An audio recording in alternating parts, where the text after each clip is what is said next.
जगदलपुर में मतदाता मन ला जागरूक करे बर निकालेगी रैली।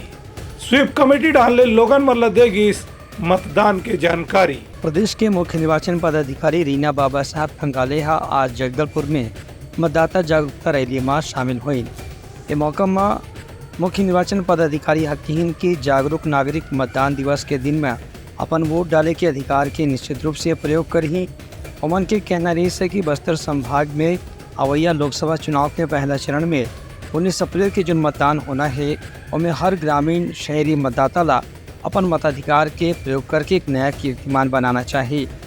उनका कहना रही कि पिछले विधानसभा चुनाव में भी आदिवासी क्षेत्र में भारी मतदान हो रही से। उनका ये भी कहना रही कि 125 मतदान केंद्र में केवल महिला अधिकारी कर्मचारी मन के ड्यूटी लगाए गए हैं, जेमा कि महिला मतदाता मन ला विशेष रूप से प्रोत्साहित करे जा सके। उनका कहना रही कि अब पुरुष और महिला एक साथ कंधे से कंधा मिला के काम करते हैं। काबर की चुनाव लोकतंत्र के सबसे बड़े तिहार है, जिला सब जन मिल करके सफल बनाना है। Bureau report Uttarakhand news.